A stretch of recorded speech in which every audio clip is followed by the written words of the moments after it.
I'm Wayne County Treasurer Eric Sabri. For more information on how to pay delinquent property taxes, visit our website, treasurer.waynecounty.com, or call us at 313-224-5990. We're here to help. Attention! This is a public notice from the Social Security Disability Helpline. If you're one of the millions of Americans who are disabled and unable to work, you may be eligible for disability benefits from Social Security. Receiving benefits is your right. If you suffer from physical or mental disability, whether you're applying for the first time or you've already been denied, we can help. We'll evaluate your situation and deal with Social Security on your behalf. Best of all, there's no fee until you receive your benefits. Remember, we only get paid if you win your case. There are many reasons and conditions that may make you eligible for disability benefits. Many of them you may not be aware of. So if you're disabled and unable to work, call now to get started with your free, no-obligation consultation. Call 866-433-4500. That's 866-433-4500. Again, 866-433-4500. And I smelled it when I went out. I said, oh, somebody done bombed them. We on. Yeah, we on. Live.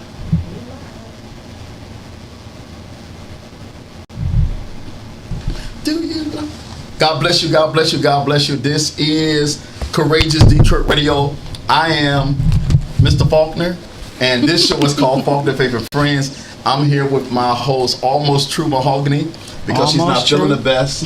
She's about 70%. That's all y'all getting this Sunday. If you was looking for 80, nope. But the songwriter said 99 and a half. Won't do, huh? Won't do. So she gonna give y'all what she got.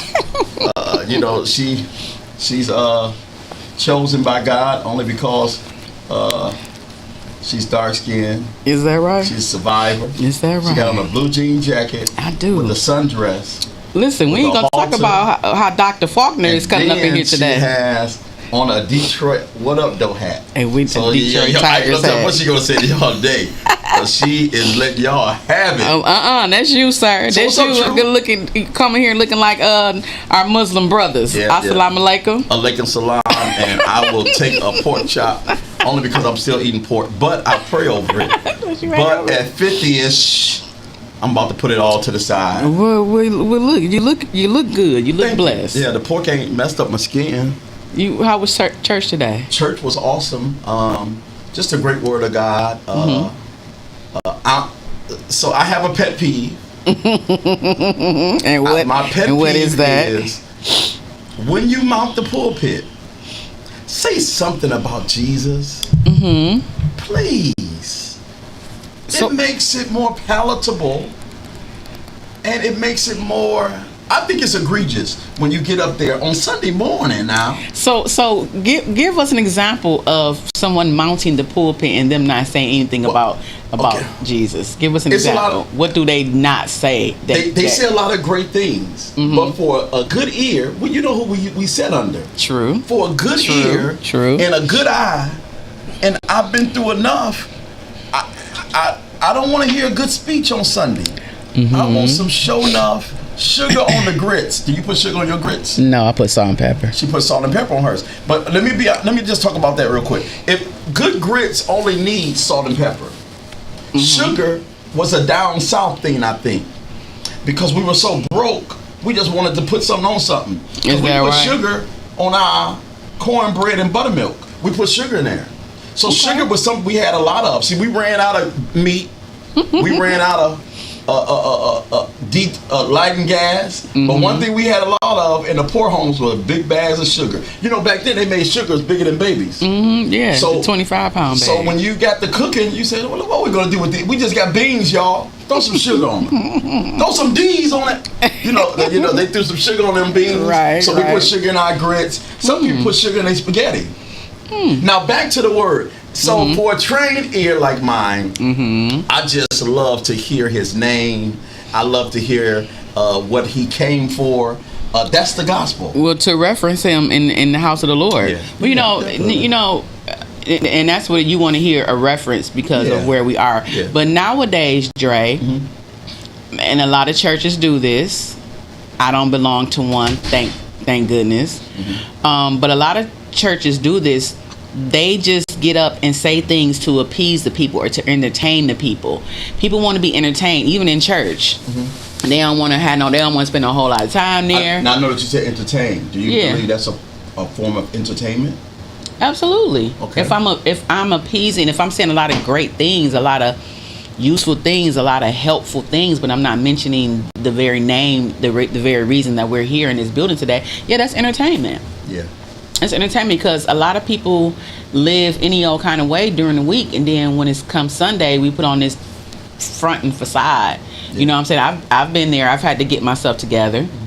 You know, but if we live in a society, even in the church, entertainment has come in the church, so people ain't really trying to hear about Jesus. They just want to tell them some things that's good to their ears, tell them what they want to hear per se, and you ain't got to mention God at all. Did you have a curfew growing up? I did have a curfew. I had a curfew too. So when I broke my curfew or missed it, my mother would be at the door, all 5'4", 3 of her, and she would collar us. My mother had a way to collar. Okay. Her 9-headed kids, and when she collared you, she proceeded to collar with a stern pit bull shake. Okay. And then if you said something, she turned her hand this way like pimps, and backhand. Not that I know. And she whop up, and you were tight.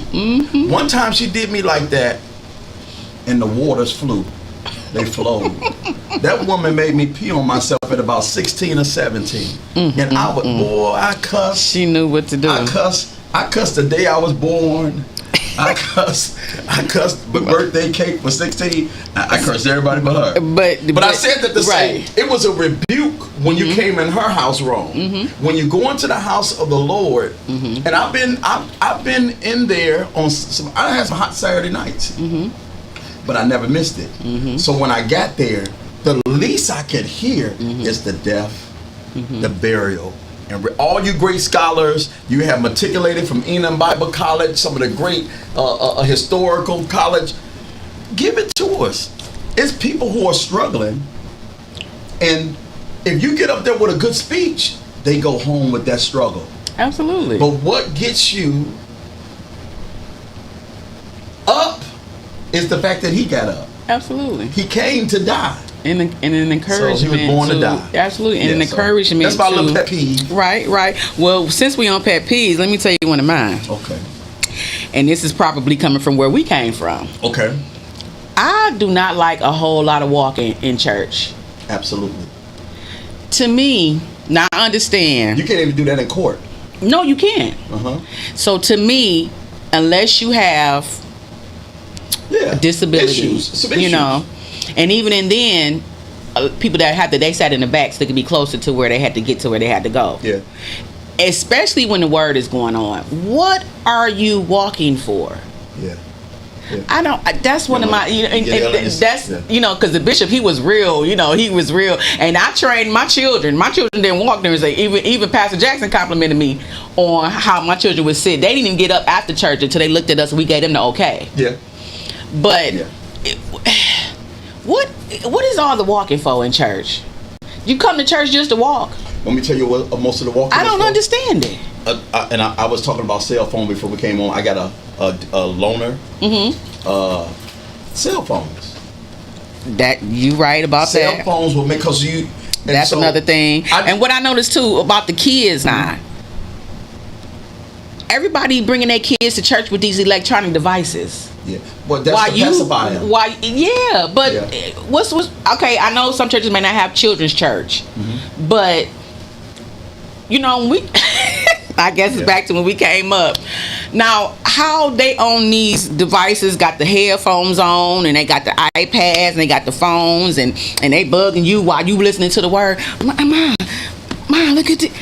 Why they not listening to the word? Yeah. Why our pastor had First Lady, the bishop had First Lady Darlene Johnson. Yeah. He said, have a meeting with the young women. Okay. And tell them about their dresses, their skirts, their undergarments, and how to train their children at home, exactly, to conduct in the house of the Lord. And she did that. First lady She Johnson. sat down there with us. She told us, ladies, if you come in here, you need to wear a slit. You know what I'm saying? Your dress could need to be at least to your knee. You know what I'm saying? Just things older women should tell younger women, but he made her do it because he was starting to see some things, and he wasn't liking it. So he had her talk to us, and she said, sit your children down at home for at least an hour every day. Training. Sit them down at home for an hour every day.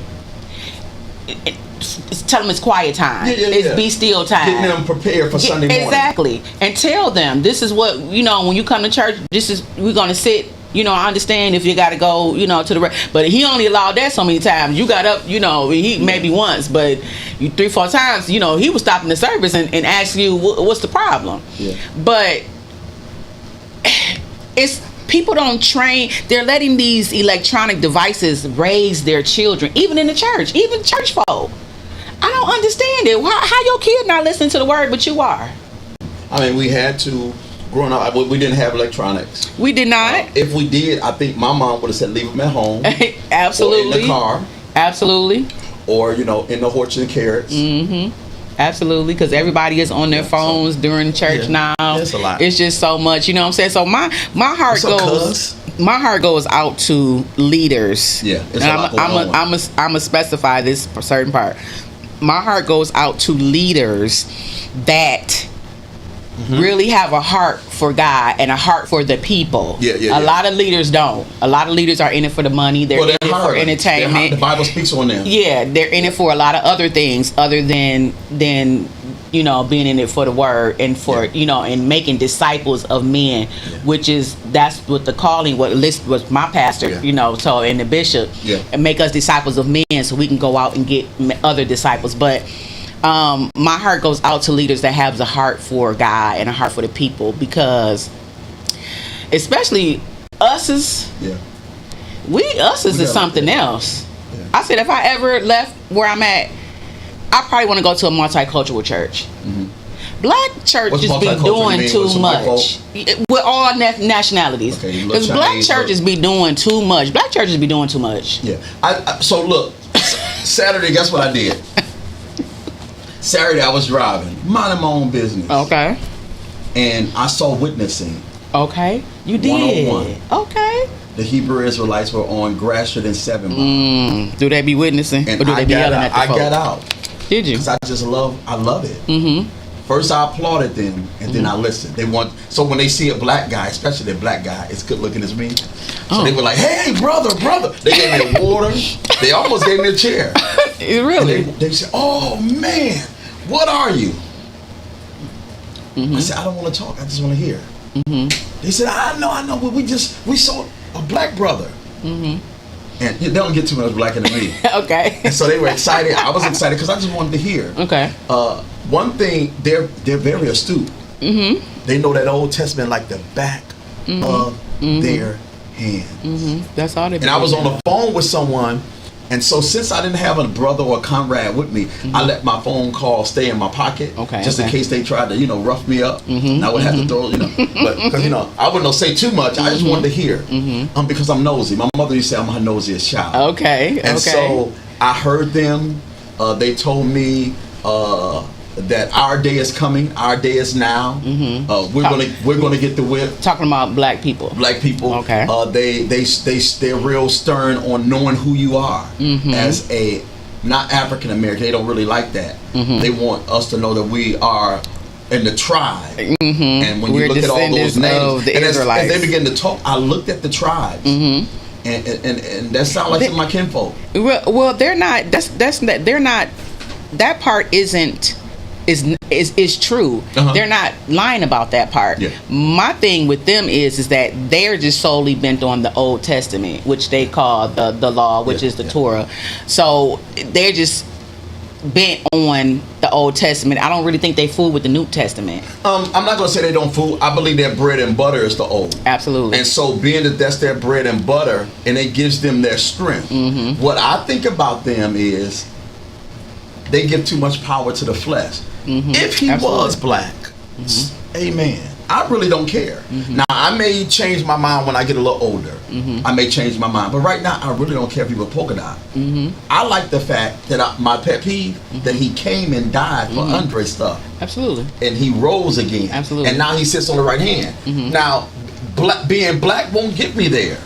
I gotta be holy with my blackness. Absolutely. So I love it. They're stuck I on listen, that. They're stuck on but I that. didn't have nobody with me. My thing is, it was maybe about just meant for you. 12 of them. No. Jesus sent them out by twos for a reason. So I can watch your back and you can watch mine. And so, I saw the Jehovah's Witnesses earlier that day. Okay. I saw the Hebrew Israelites, and I just wanted to go here. They wear the tassels from their garment, which is significant to the Old Testament. Absolutely. And so on and so forth. They had a lot of knowledge. I left there feeling empowered. Okay. I left there feeling like, man, this black. So you didn't say anything. You just I really told them you wanted to just hear, wanted to listen. But they provoked me, you know. Okay, so did you say something? No, I didn't. No. See, I want to know. Did you say anything when they asked you? Did you say anything, or you just declined to listen? When I did speak, I said, "Where did y'all get y'all passion from?"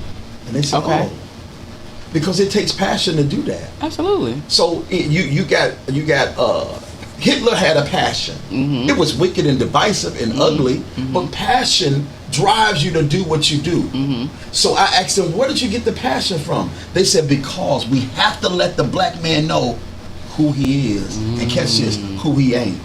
So that passion drove them to boil that egg, drink that orange juice, and to hit the street and pitch a tent. Remember that song, "My Heart Is a Tent"?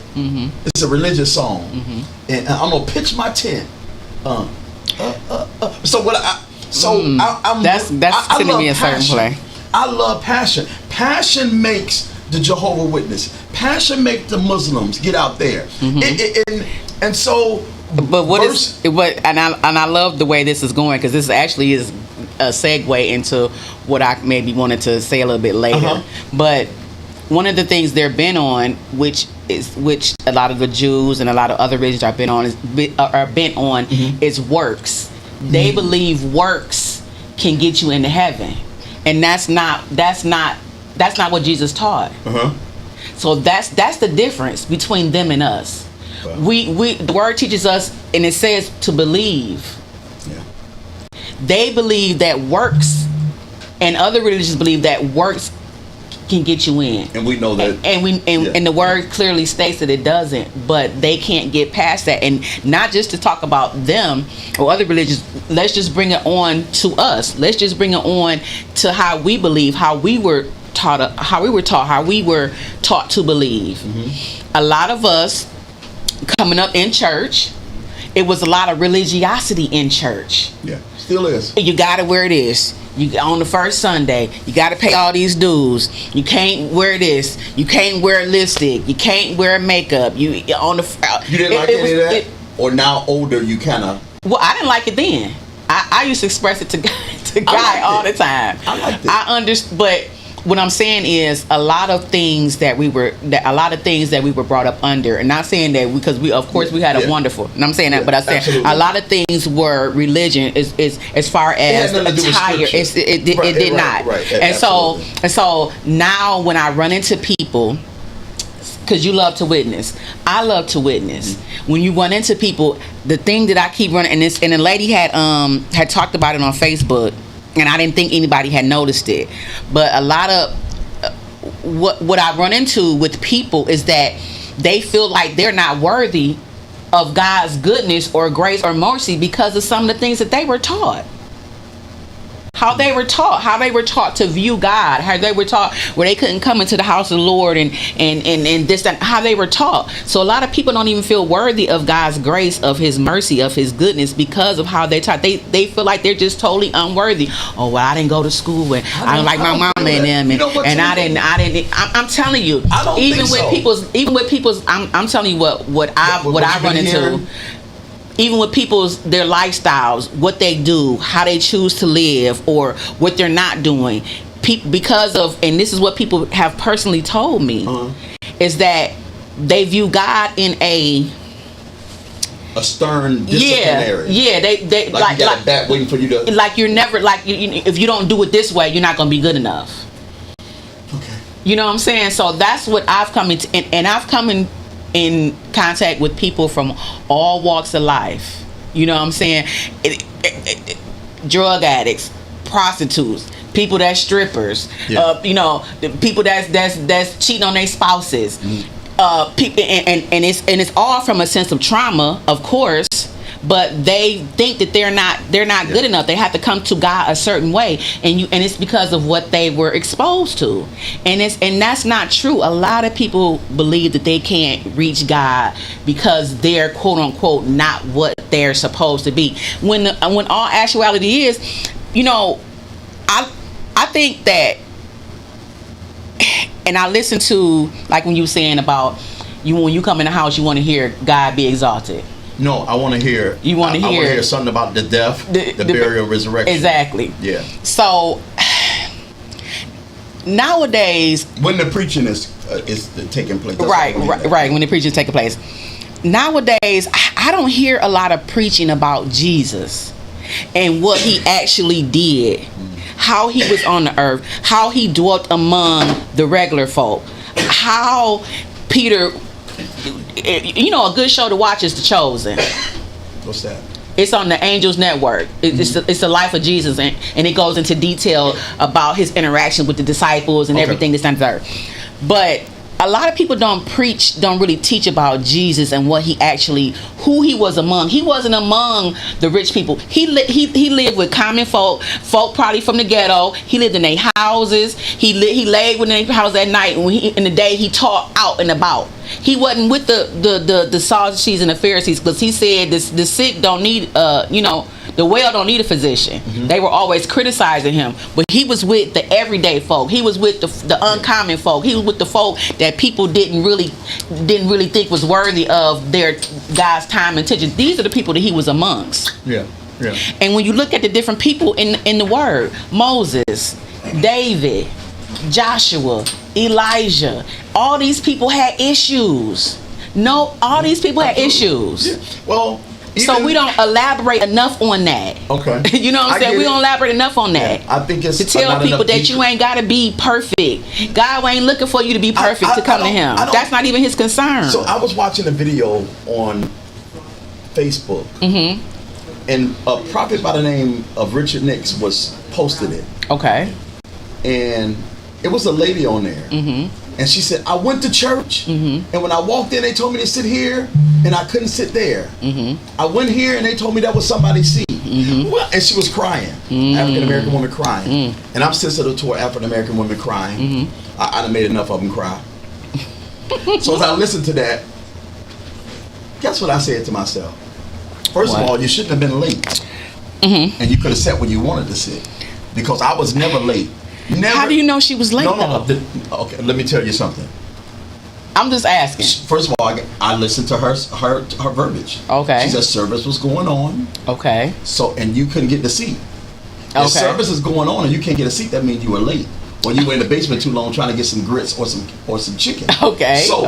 So you gotta be seated. Okay. Because no one ever had to tell me to take a seat when I was doing what I wanted to do. I showed up early for it. Okay. The only thing I was fashionably late for was the club, and that was about 12 or 1. Because if it started at 10, you ain't gonna see me at 10. If it started at 11, you won't see me at 11. Right. So first of all, you were late. Okay. And then you were crying, talking about, this is what I mean about the church. The devil is a lie. Okay. The devil is a lie. Okay. So all these folk who are saying, well, when I come to the church, it's rules. First Sunday should be a rule. You should have on white. If you go to the white party, when God rest his soul, the great Frankie Beverly Mays, I wore my white. We are one. Got on my white and my polo hat. We wear white, but we want to wear white to celebrate. And we drink our white wine with our white. So Negroes are pump faking, and I'm gonna tell you what they're doing. When they do it, it's egregious because the church is going to be padlocked and shut down eventually. So all that rhetoric about what you can wear what you want to wear. But I see you sharp for an interview. When you go to court, you put on a tie. Absolutely. That guy ain't wore a tie all his life. But his grandmama or that neighbor or that mother church, son, they sending you up the river doing 20. Wear a tie, the judge may give you 19. So you'll wear a tie for that. Right, so when it comes to the church, I'm a defender of the church. I'm a defender of it. I'm not going to let y'all cry on the internet and talk about how late you was. You couldn't get a seat. You didn't deserve a seat. Because if you really want, I show up early for my doctor's appointment. Okay. Because I know I got paperwork to do. I show up early for whatever I want to show up early for. But when it comes to the house of the Lord, guess what? Absolutely. We it's a bunch of excuses. are LATE. And then we get mad because we can't sit up there with our mama. Because our great-great-grandmama was the first one to give her $1 and she got her name on the roll. Well, definitely. I mean, I'm not disputing that. I'm not disputing that. We don't have it. It's rules everywhere. Now you got 20-year-olds. Now this is what I'm on y'all side when it comes to, I don't care nothing about your dress. I don't care nothing about red fingernail polish. I don't care nothing if you smell like nicotine Newport, Virginia Slim, and all the whatever else they got out there.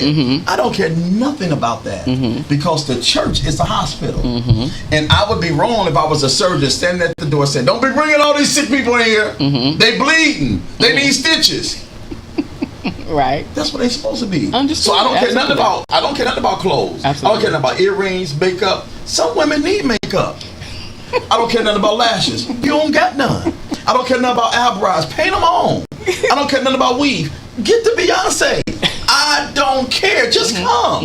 Absolutely. So if they done put you out for your weave, you should come to the Bomb Deliverance Movement. We will let you in. I don't care if your toenails polka dot, tie-dye. I don't even care if men wear fingernail polish. You know, when I first walked in the church, you notice I don't wear earrings. I used to have one in my nose. Okay. Because I was a big X-Clan fan. When I was young, it was a rap group called X-Clan. Now I'm really telling my age.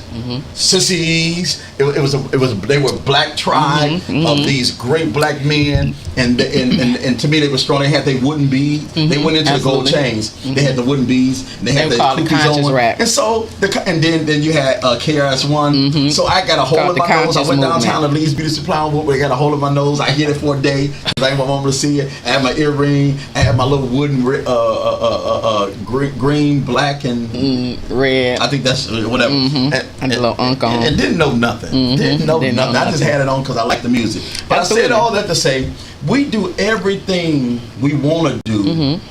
And we wherever we want to be affiliated with something. In the church, there are rules and regulations. Absolutely. Which have to be abided by. Absolutely. Sometimes you got to put your foot down. As a pastor, as a leader, as a prophet. We're about to take a break. For all of you who got on fingernail polish, leave it on. For those of you who got long, we leave it on. We'll be right back. This is Courageous Detroit Radio, and you're on with Faulkner Faithful Friends. Welcome to Car Breakdowns 101. I'm your Professor Ice-T. If your car is out of warranty, a car breakdown could eat you alive. Look at that car. The transmission alone could cost you $3,000. And that engine? How much do you love your kidneys? Don't even get me started on the computer system. That's a small fortune. Do what I did and call Car Shield. They get expensive car repairs taken care of so you don't have to. Class dismissed. Call 800-460-3829.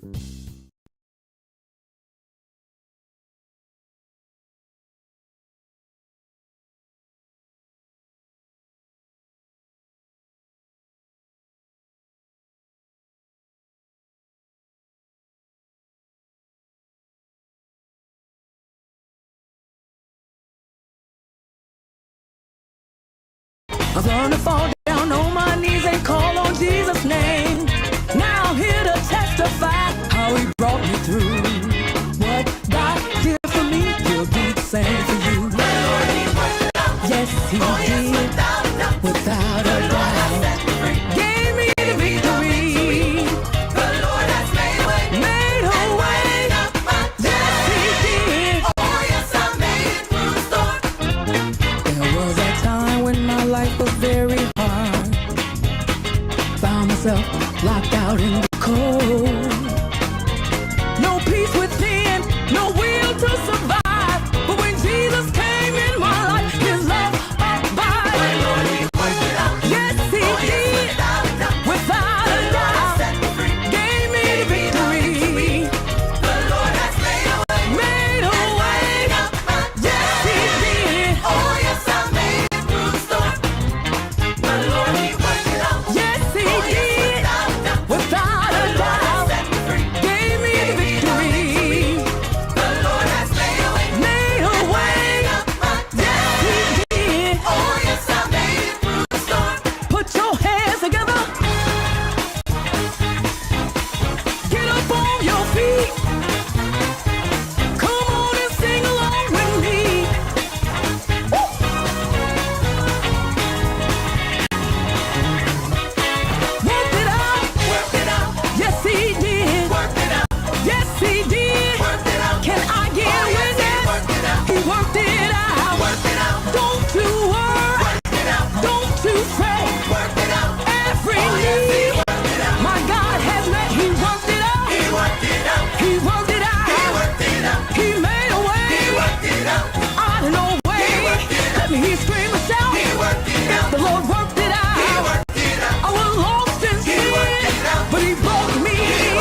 to kill me, tried to take my voice. But God told me that no weapon formed against me shall prosper. Now I can rejoice and shout, my God has worked it out. Yes, he did.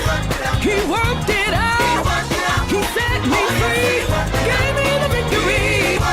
He healed my body, make me whole. He brought me out, and he saved my soul. I was down to my last time. I was down to my last time. Jesus stepped in. Jesus stepped in. Jesus stepped in. Right on time. Can't nobody do me like Jesus. Can't nobody do me like Jesus. Pick me up, turn me around, place my feet on higher ground. I was in trouble, didn't know what to do. Enemy had me, couldn't get myself loose. I called Jesus, my deliverer, my redeemer, my strong tower. He did it for me, he'll do it for you. Put your trust in Jesus, trust him without a doubt. He will work it out. Yes, he will. May look dark and dreary. Don't faint or be weary. Don't you give up. Don't you give up. Devil is a liar. The devil is a liar.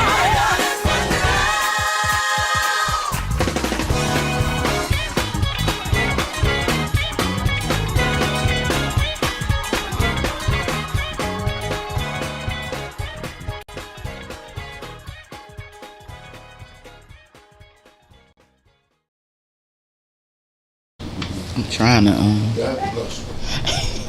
Thank you, sir. Okay. We are back. We're back. This is Courageous Detroit Radio. This is Faulkner, Faith, and Friends. And we were talking about a whole lot of stuff before we went off. But I just want to say, for those of you who don't vote, we want you to vote. Absolutely. The City of Detroit Department of Election and the 2026 gubernatorial primary is Tuesday, August the 4th. The Honorable City Clerk Janice M. Winfrey is reminding you that you must vote August the 4th. That's in about 3 weeks. Mm-hmm. About 3 weeks. We will be in August. My God, it'll be winter tomorrow, y'all.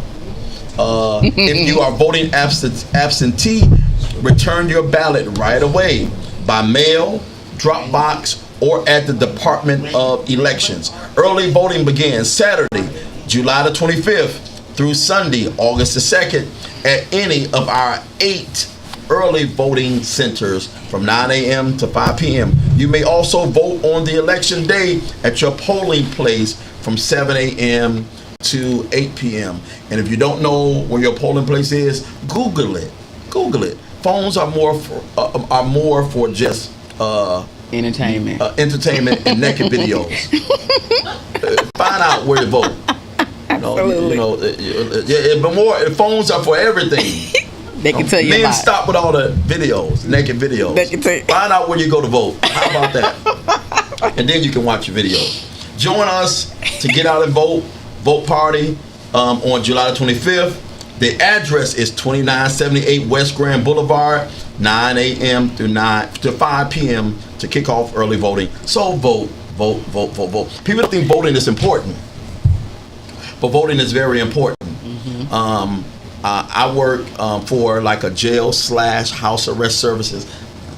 They may not let me in tomorrow. But guess what they told me? They told me Martin Luther King's birthday. This lady told me with a straight face. She said, "Oh," I said, "Why we don't get paid for Martin Luther King's birthday?" She said, "Oh, Martin Luther King's birthday is like Valentine's Day." Tanika. To them. That white woman told me Martin Luther King's day is like Valentine's Day. You know how I know I'm getting better at holiness? My right toe got a little bit of holiness in it. And I wanted to say, you wench. Do anybody say wench anymore? Our generation do.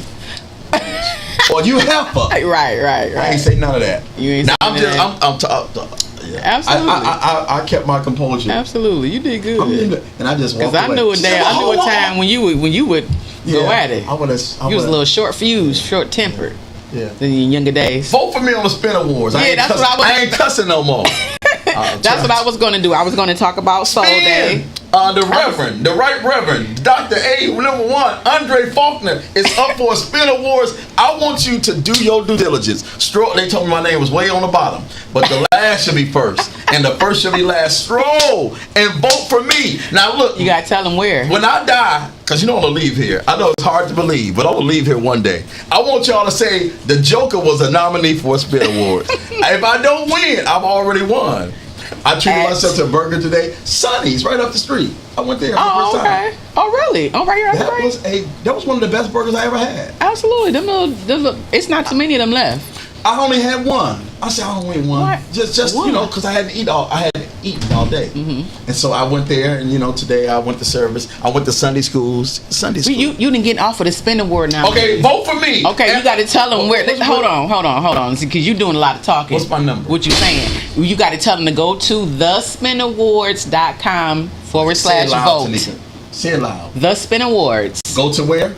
The Spin Awards. TheSpinAwards.com /vote. And it's 4 of us on this station. It's you, it's me, it's True Mahogany, it's Faulkner, it's Juwan Johnson, Mr. Juan, and it's Lady Leah. Lady Leah, and who else? It's just us 4. It's just us 4. Us 4 and no more. And so so you do have to put in your email address. You do have to vote for everyone in every category. And then when you see Lady us, vote for us. Voting is until the 24th of July, which is this coming week. Yeah, but we've been doing it all month. We've been doing it since last month. So you haven't voted, and you can vote more than one time. You can vote once a day. Once a day, just like the vitamin. Once a day, you can vote. You can vote. Vote for me until you can't see the number on your phone. Press it. So Faulkner Faith and Friends is up for the show, best internet show of the year. The Faulkner Lady Leah's show is up for what is that? Gospel show of the year. Gospel show of the year. I think gospel announcer. Gospel announcer. Okay. Lady Lee, what up, though? And Mr. Johnson is up for. He's also for gospel host. Gospel host. And Tanika, you're and then I am up for co-host of the year. Look at that. So please go to. Make sure you tell your family I done made you famous.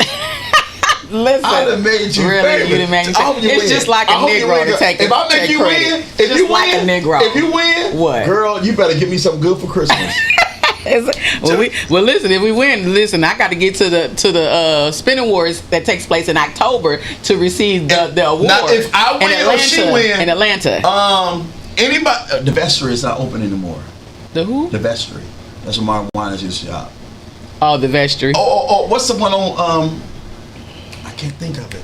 Somebody better dress me. If I win, I'm gonna come on the air.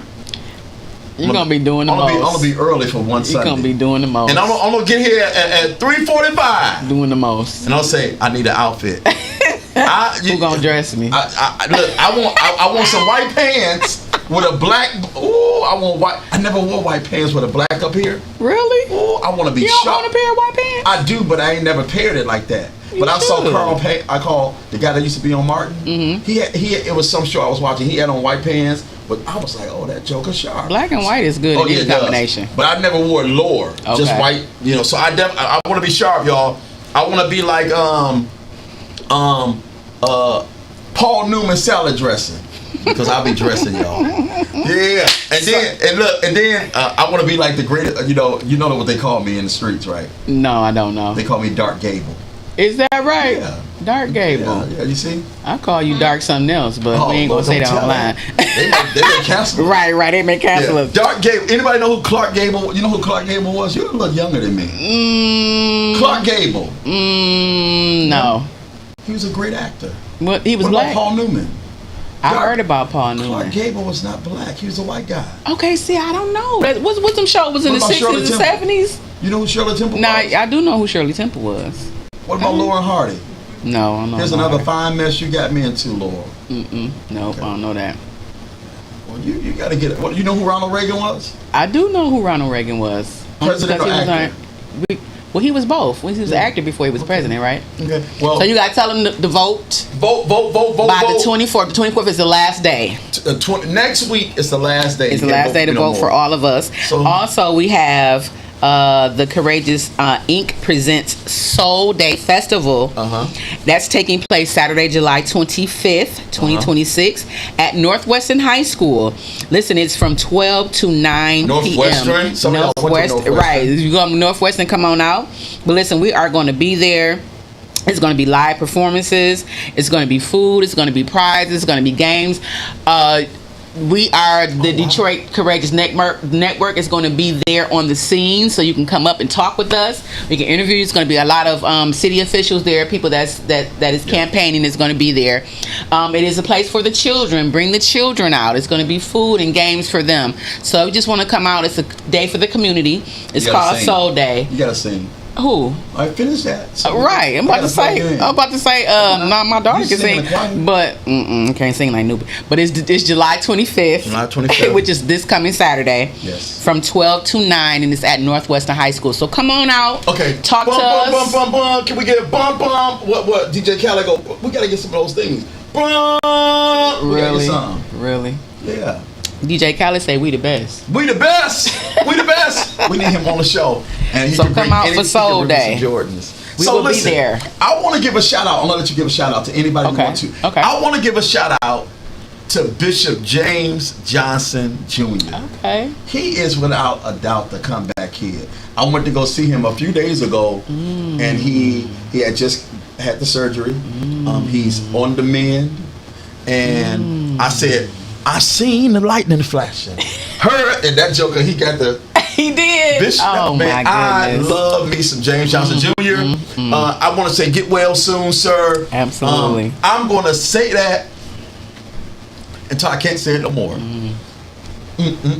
I heard that, and that thing has changed my life. Well, he's I love you, Bishop. He's played a special part in your My life. man, that's my man, 100 grand. He told me one time, he said, Andre, I'll be there just like the Jackson 5 for anything you do. I said, yeah, so we give a shout out to Bishop Johnson. Absolutely. I love you. And Absolutely. yesterday I made a pit stop. Say pit stop. Pit stop. Where you make a pit stop at? On Stratmore Street where the great mother Susie Johnson stayed. Oh, okay. And guess what I went over there for? What? There should be some neck bone. But I went over there for prayer. I'm about to say That because Mother girl- Johnson can pray. Man, that young lady prayed heaven down. She prayed so, man. How old is Mother Johnson now? 95, 94, Is she 95. still praying? Praying. And she got better sense than some 40-year-olds. Wow. She got a memory sharp. She said, I remember when you first came to the church, you was just so handsome. I said, Mom, I'm still handsome. I'm still kicking on. And she prayed for me. And Mother that's a Johnson, blessing. I thank you to the Johnson family. I That's love a you. Now blessing. give a shout out to anybody you want to. Oh my goodness. A shout out. I'm Really? just joking. You know what this Give a is right shout out to here. anybody. It just, oh my goodness. Oh my goodness, a shout out. Yeah. Or just bless somebody, somebody that done something for you. Well, you know what? When you said someone has done something, I want to shout out my 3 children. Oh, wow. They came through for their mother this week. Wow. Like, I'm still speechless. And it was, I put the call out and it was, Clarion call. it was no objection. It was just, They came. Showed through. up, showed out. They came through. You know, my daughter took me on a Mother's Day cruise this year. You were smiling ear to ear. 7 days. And I'm grateful. I used to didn't. It's not that I didn't never appreciate being a mother. I was so caught up in. you were so young too. I was young, but I was just so caught up in the struggle that I had to, that I didn't really take time to enjoy motherhood. Yeah. But that's not just me. That's a lot of young black mothers, parents, because I know a lot of single fathers as well, trying to navigate being a parent Yeah. in this society. But getting back to them, I just want to, I'm grateful. You know, I do a lot of reflection now. You know, the older you get, the more you reflect. And I do a lot of reflection now on them coming up. And although we've been through some trials and tribulations, as most parents do with their children, I'm thankful because I kept my children on the altar. Yeah. Remember, every time Pastor Bishop had prayer, they was up there with me. And God spoke to me and told me to do that. I did not know, and still don't know. He spoke to me about my children, but I know that prayer changes things. I know that you can pray so much where your prayers can be stored up. And sometimes what you're going through ain't what's getting you through. Yeah, absolutely. Them prayers is what's getting you through. God didn't heard who been praying for you way back in the day, and he's honoring those prayers. So I feel like God is honoring my prayers through my children. So your three, what's their names again? Nandea. That's the firstborn. That's the oldest, Nubian. And Nigel. Nigel was the youngest. Nigel was the youngest. And my only son. I should have had another son, but I was too afraid it was gonna be another girl. But so you but you just 39. You can have one. I'm 49. You say your eggs? I'm 49. Did you save any eggs? No, they in there, but they can't come out. You know that. They in there, but they ain't coming out. It's a wrap. You should have saved something. I did my multiplying. It's a wrap for me. So no more? No, I'm good. I was good after that. You know, I was done having children at 23. I had all my children by 23, 24. Because, you know, I had them back to, they only like 18 to 2 years apart. Pop. So you don't want, so at 23 you got your tubes tied? At 24 I did. What doctor did that? Well, I had already had 3 children.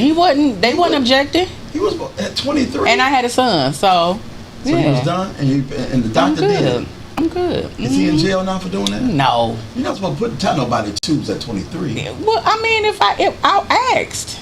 You asked, was your husband permission? Yeah. Okay. We was good. We was good. Said, baby, can I get my tubes tied? We was good. I told him I wouldn't have no more for him or nobody else. So I mean, you know, but I always knew I didn't want a lot of children. I wanted to be done by a certain age. So you was done at 23. I was done, and it was cool because that's a handful. You're 49. I am. I thought you was 39. I am 49. My kids be like, Ma, you gonna be 50 next year. I was like, I know. Somebody just turned 50. Oh, Pastor Tony Eddings. Right. Big Head Eddie. The 5-0 mark, turning 50 is fabulous. Is it? I haven't turned 50 yet. I haven't turned. Didn't you go to church today? You lying on there? Let me see. I'm 50. You lying about lying? I'm 50. You I'm 50 46. I'm 43. I'm 42. Something. But that's what I want to shout out. I want to shout out my children because they came through for me this week, and I'm just thankful for them. I'm thankful to be their mother. You do nails, right? Who do your nails? A young lady that a fellow what's her name? Technician. Her name is Ebony. Ebony who? Ebony. She goes by Pampering by Ebony. So she does the nail tech. Cause you know you're the best. She does my nails. Yes. Ebony, we give you a shout out, Ebony, whoever you are. Yes, and I give her the run for her money. She be like, Sean, why you come to my chair acting like this? I don't know. I just when it's time for me I don't do nothing. I don't do my feet. I don't do my nails. I go get everything done. So do you hers? I don't. She does her own, but she doesn't wear nails. Okay. So she just do her own natural nails. So those are natural? These are artificial. Okay. They look good. These are artificial. I did the art though. But she does my nails. So definitely shout out to her. Okay. But I'm thankful. I just been reminiscing on being a mother, and that I think that that's one of the things that God blesses us with that's often taken for granted by us, by society, by our spouses. You know, it's just it's your learning begins at home. Your morals and your values and things you instill, that starts at home. So parents, mothers and fathers, that's the most important job to me. Is parenting. Absolutely. Yeah, that's the it's probably the hardest. I know what we put our mother through. Me and my twin, we put my mom through a lot. So it is. It really is a hard job. It's a job that's not talked about a lot, Applauded. applauded. You know what I'm saying? Celebrated. Because It's not- celebrated, all of that. Because what you put into your children, it starts at home. So I'm thankful for them. So that's who I'm shouting out. I'm gonna sing a song. For Oh all my listeners. goodness! Oh my goodness! As soon as I stop worrying, that song been in my spirit all day. Worrying how the story Who ends. sing that? D Woods. Oh, okay. I let go. Don't That's sing that right. smart. That's right. I You let did. go and I let God have His way. Oh, Let me that's tell a y'all beautiful something. song. That song has been in my spirit all day. I just let it go and let God that have song His way. that got me through But through the a man, lot of stuff. as soon as I stop worrying, worrying how it ends, I just let go, and let God. So that's the best you're gonna get from me. Absolutely. If I would have had some hot tea, I would have killed it. Is that right? You would've My killed co-host didn't bring me wine hot. Starbucks. Starbucks have a medicine ball tea. Lisa Johnson turned me on to that, and I bet it's really, really good. If I would have had my that's medicine right. ball tea, I would have been. Y'all would have been like, "Yo, he sung that song." We got a spotlight. We got a new show on. Do we? We do. What's the name of it? It's called Spotlight with Wendy. Our producer has a show. Hey, we're the best. We need the horn. Yes, boom, we do. boom, boom, boom. Well, Miss Wendy has a show. Absolutely, she does. So she's on what, Fridays with Mr. Keith Fridays with Mr. Conversations at noon. at noon. And Saturdays on WCHB 1340. WCHB Okay. 1340. Our manager, Miss Dorsey, is on the radio. And what's the name of her show again? Spotlight with Wendy. Spotlight with Wednesday. In the Spotlight with Wendy. And it's on Wednesdays from 6 to 8 p.m. So every Wednesday, 6 to 8 p.m. Every Wednesday. Now, stay tuned, because you know she's going to be asking me real soon to be on her show. Oh, Lord. And yeah, that's going to be must-see TV.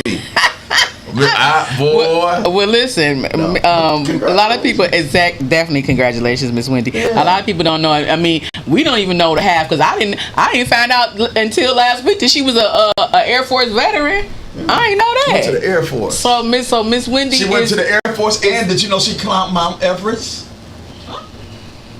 You know what? I'm not about to do this with him. So I went to the movies yesterday. I went to the movies. Miss Dorsey, it's a movie out called Everett. It's a movie out called Odyssey. Right. Odyssey.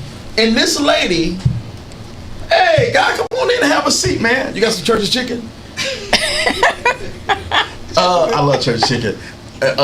So I went to go see this movie. It's called Odyssey. And the lady, it was about Troy the horse and all that. Okay. And so the lady, she fed these hungry soldiers some food. Okay. And as they were eating it, they couldn't stop eating.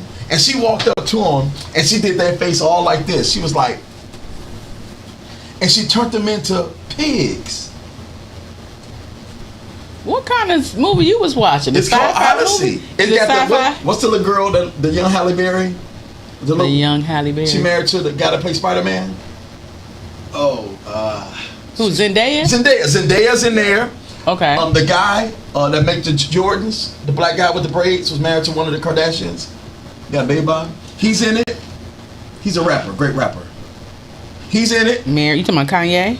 No. I would have knew Kanye.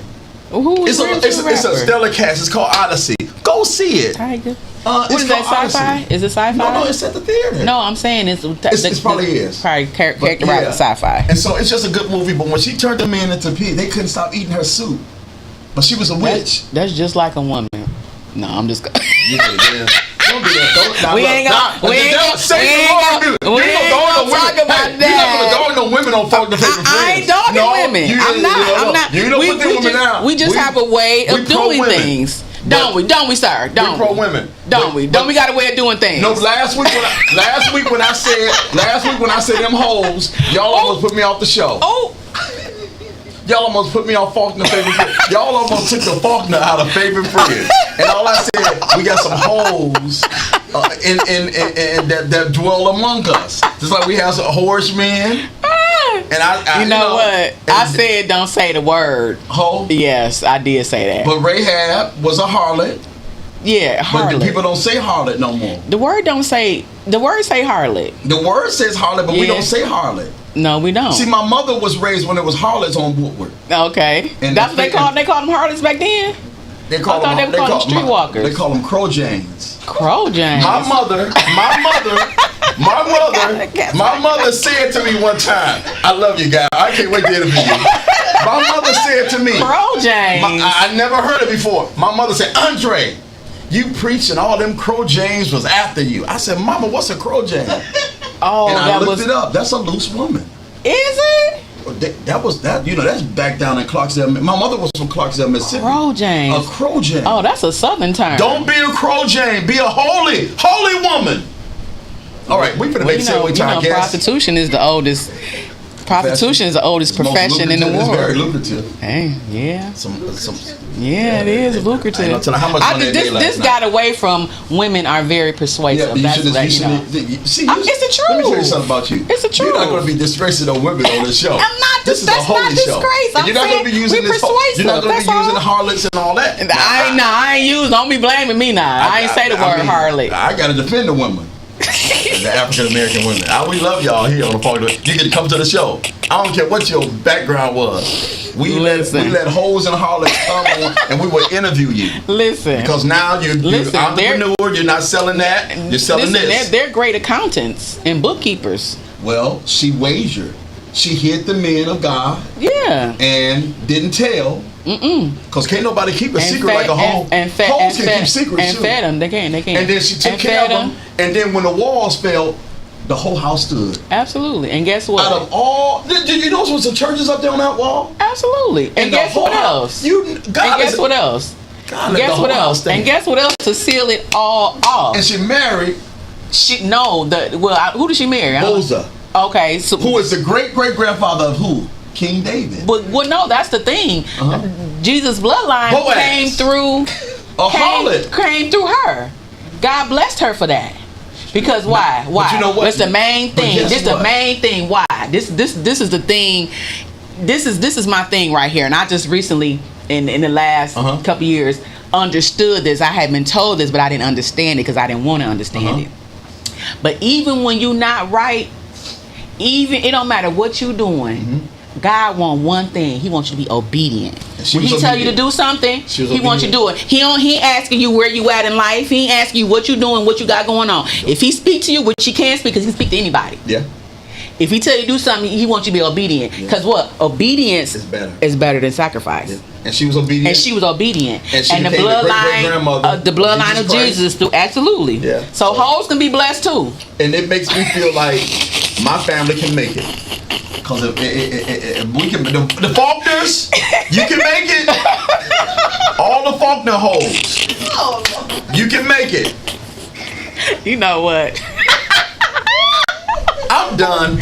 Faulkner favorite friends. Listen, we're gonna pray after. We're gonna pray after this show.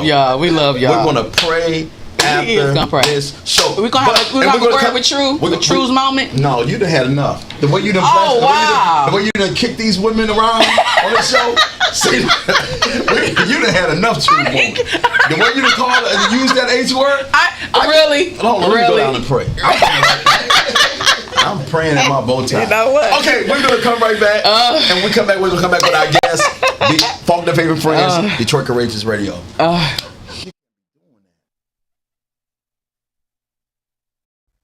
I'm Wayne County Treasurer Eric Sabri.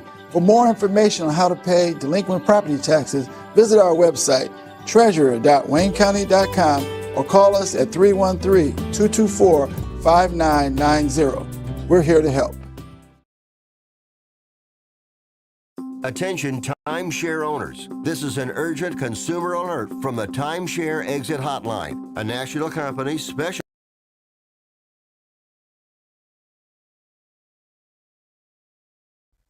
I'm Wayne County Treasurer Eric Sabri. For more information on how to pay delinquent property taxes, visit our website, treasurer.waynecounty.com, or call us at 313-224-5990. We're here to help.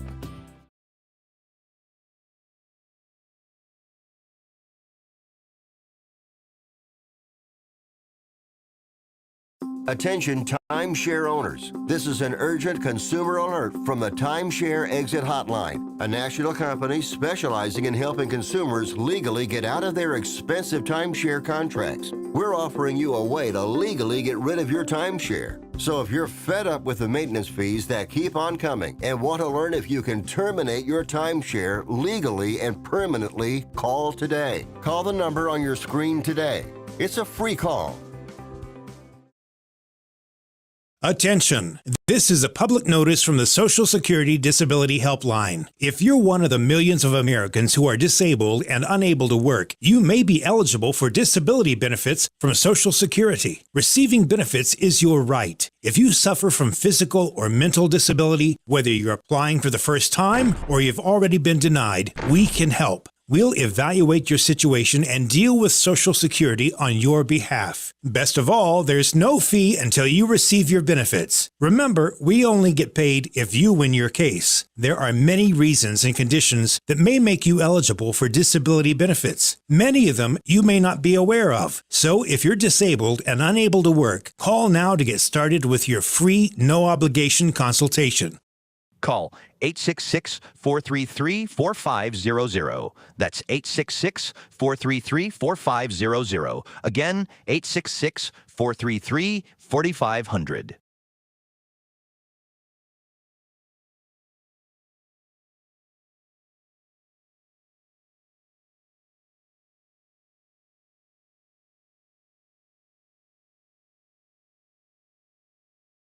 Know of the greatest love story that's ever been told, and it's not your typical fairy tale, but believe it's a love that will surely never fail. Yeah, he gave his life for me at a place called Calvary.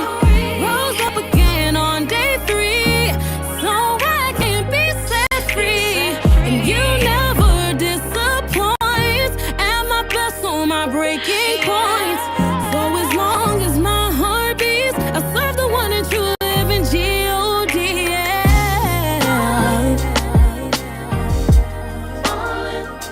I'm falling in love. Can't you see I'm falling?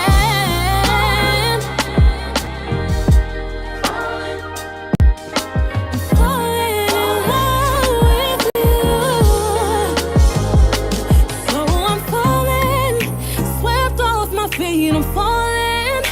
Because of you, I'm falling. So deep in love, and I can't get enough of your love. I'm falling, swept off my feet, I'm falling. Because of you, I'm falling for the greatest love, the one that comes from up above. You're always providing according to your glory. Because of your grace, I'm free to tell my story. Deserving or not, you're always there for me. With you by my side, you make this life easy. Crazy in love with you, I stay stuck to you like glue. The love that you give never feels taboo, 'cause you're the one that makes all things brand new. Falling in love with Jesus is the best thing I ever done. Can't you see I'm falling? Falling in love with Jesus is the best thing I ever done.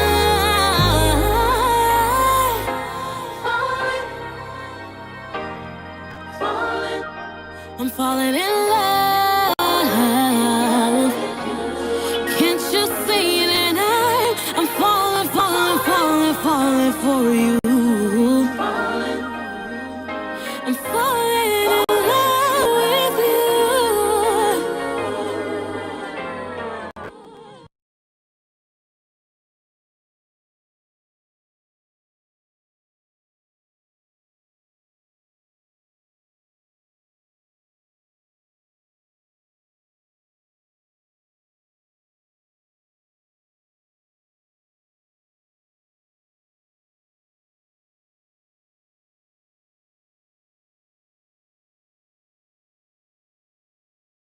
No, I really want to. No, Okay. I'm good. And we have a great guest on. He is, I'm going to call him Mr. Anthony, and he's going to pronounce his last name, and he won't be speaking in tongues. He's just going to be telling y'all his name. He is a father. He's an author. His book is entitled Life Ain't No Fairy Tale. He's doing a lot in the community. He's a community builder. He's a helper, and he's a spiritual man, and he loves the Lord. And I'm gonna bring him on because I got some great questions to ask, and I want y'all to hear him. And I hope he's gonna leave all his information so we can get in touch with him. Introduce yourself to Faulkner Favorite Friends. All right. Hi, my name is Anthony Yanish. Say that name again. Yanish. Anthony Yanish. What is that? What type of last name is that? So it's turns out that it went through Italian. I thought it was Italian, but it turns out that it's Lithuanian, and apparently the family heritage goes to Italian, Lithuanian. My mom is a beautiful black woman. I love my black women forever. Okay. Yeah. I love so it's that. pretty dope. Yeah. Great last name. So tell us about what you're doing, your initiative, your passion. All right. So what I'm doing right now is I'm trying to get my book to really get out to the people. The goal with this book is to help people get out of this fairy tale life where we're looking at social media and these people make it look like their lives are popping and it's just simple and you can make $1 million doing this. You cannot live life that easy. It doesn't happen that easy. They put in work. My goal is to show you, don't live your life in regrets. Don't put too much weight on your life. Stop thinking that you have to be perfect. The book in there's a chapter about being imperfect and why it's important to be imperfect. It's just every chapter is a different thing about what we deal with ourselves and with society. And after every chapter, you have to work on yourself.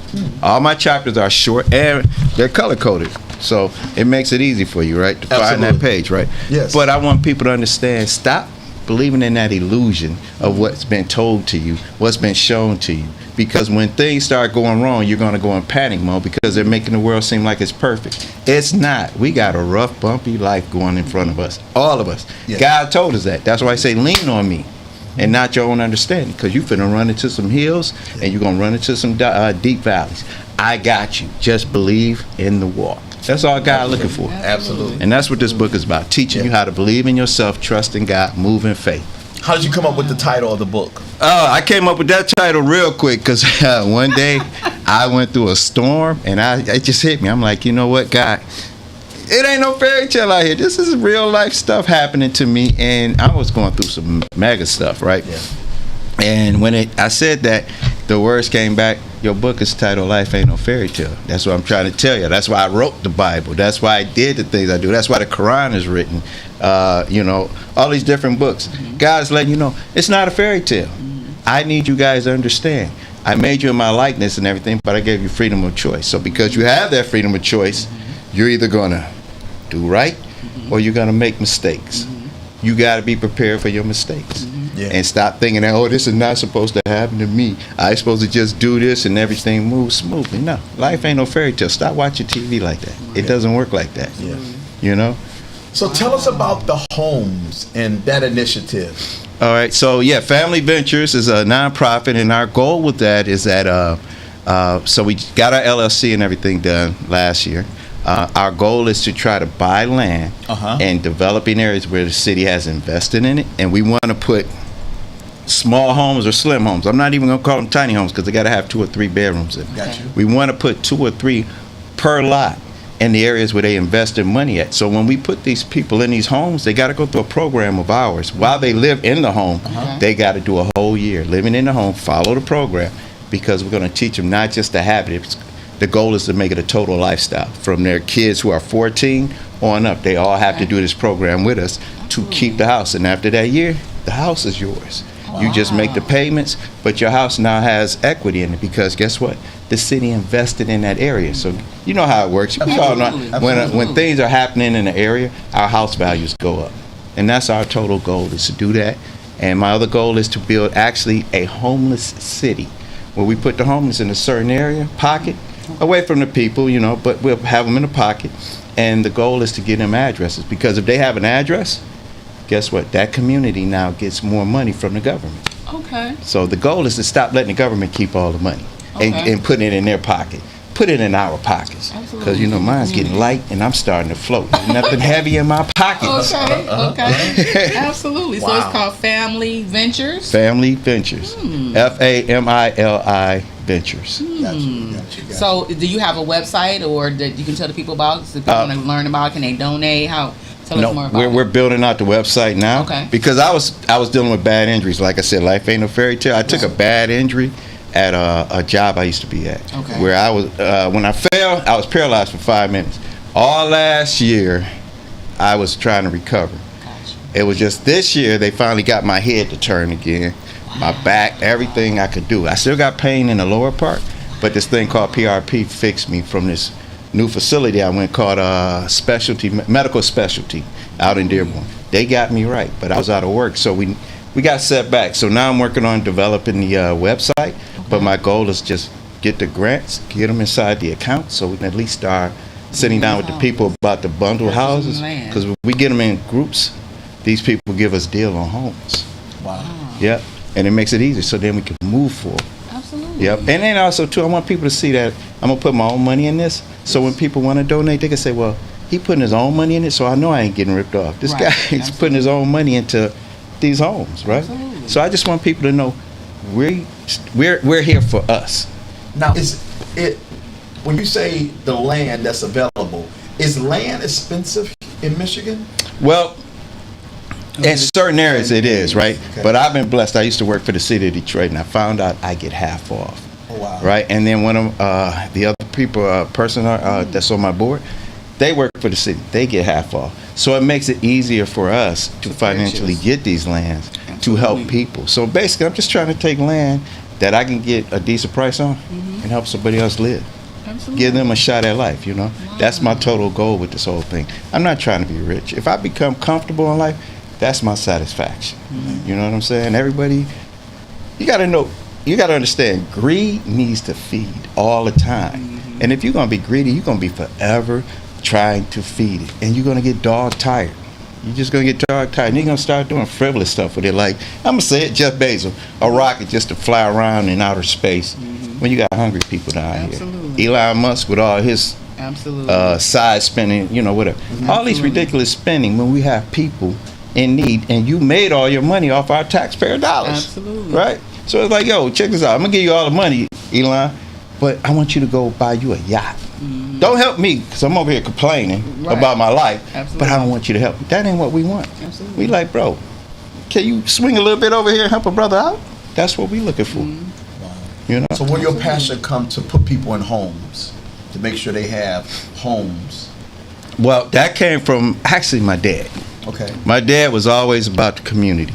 And I found out when he passed about, I want to say it was like 7, 8 years ago, a lot of young brothers we grew up with came to the church, and they were saying that my dad was a community dad. They would thank us, like, thank you for sharing your dad. But my dad would help the kids who lived in boys' homes.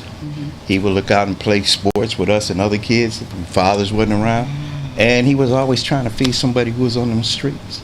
In my mind, when I got into politics, I wound up working for President Obama and Organizer for America. I started learning these people, I get where they're at. I've sat on curbs with them and talked to them, and these people have degrees, like from Howard and all that, who lives just fell completely apart. But they wanted some kind of shot, but nobody give it to them because, you know what? They don't look like, as they say, us. Clean folks, as they want to call them. But they're still human beings. They need something. So if you could just give them a shelter or a home, they can feel like they're a human being completely to themselves. And they're the strongest ones out there if you think about it. They have nothing and they keep waking up trying to get something. You know what I'm saying? We've heard guys, you heard when the market crashed back before Obama took over, dude was worth like $1 billion and then he found out it was worth $500 million and killed himself. All this kind of mess. Like, these people have nothing and they wake up every day just hopeful. You know? So I call them the strongest people walking. Wow. So you said you got your passion from your dad. I heard you mention a church. Was he a pastor? Nope, he was a truck driver. And my old man was he was a truck driver. Let's put it that way. He was an amazing man. But he found his way back to his Catholic religion years later, before he passed, and he was dedicated to the church. So yeah, but it was just his teaching, though, as a man, and what it means to be there for your people in your community, right? It was just, that's who he was. Even though his dad was never present in his life since he was about 4 or 5 years old, he just knew what it meant to love a family and teach a community. Right? He just knew that. Yeah, it's good. Wow. So I'm assuming you're not the only child. You have siblings? I have siblings. I have two brothers. One of them, and I'm gonna say it like this. One of them, he's not older than me yet. He's 60, just like me, but he'll be 61 on August 3rd. But right now, he's not my big brother. I have a younger brother. We're stair steps. He's a year younger. I have a sister, Andrea, and I got a little sister passed away at 35 in a fire. Rest her soul. First fire that nobody had since the 70s. But the blessing of all that is, even though I know it sounds weird, the fire department marshal and them said that she passed away without getting burned. Forgive me, I get a little teared up on this. She passed away with no pain because the heat passed her out, and then the smoke took her away. So she went to sleep and was taken away in the fire. And when they showed us the print, the smoke was around her. It never touched her body.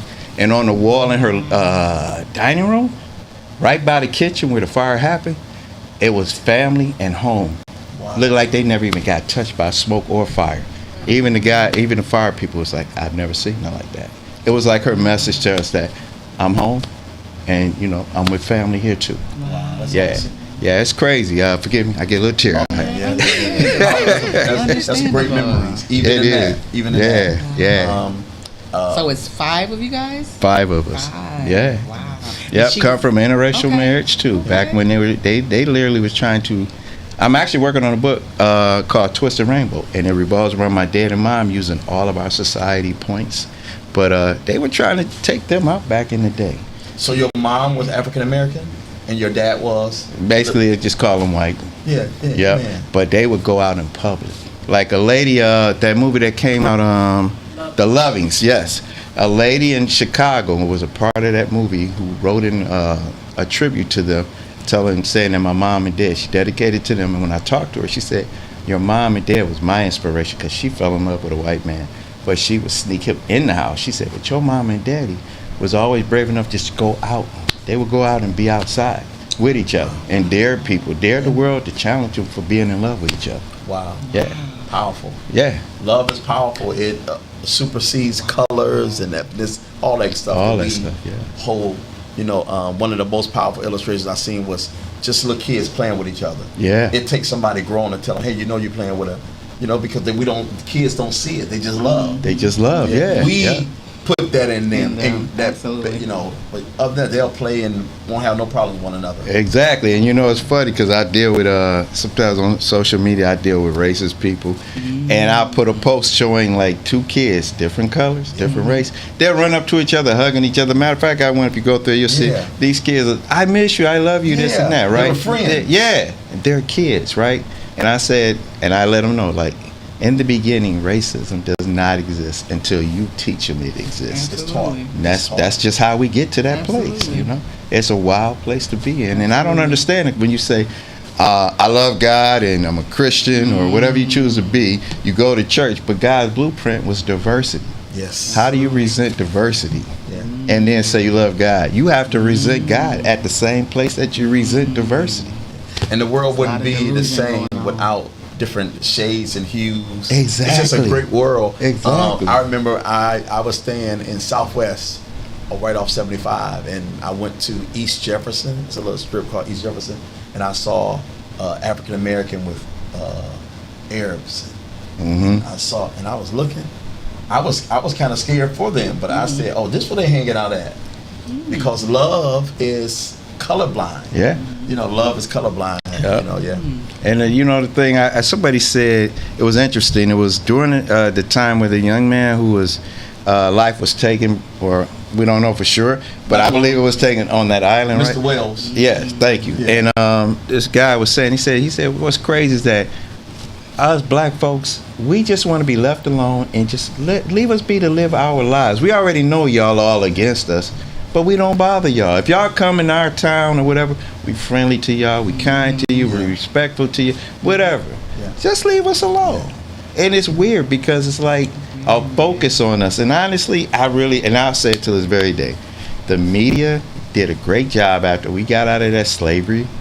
They did a great job of making it seem like black people are terrible people because they didn't want to stay enslaved. If you really think about it, because all this promotion of if you look from the 50s all the way up until now, they make it look like we're the bad people. But if you look at the stats, they show which race is actually the worst people. Absolutely. You know, I'm not going to say the color, but we all know. Right. You know, at the end of the day, It's a wild thing. It's a narcissistic, delusional system. Exactly. Exactly. Because life ain't no fairy tale. That's just the truth. It's definitely when you say you gotta, how can you love God and you hate? That's delusion. That's delusion. How can you make how can you justify that, or how can you put the narrative out there that is any way good? Exactly.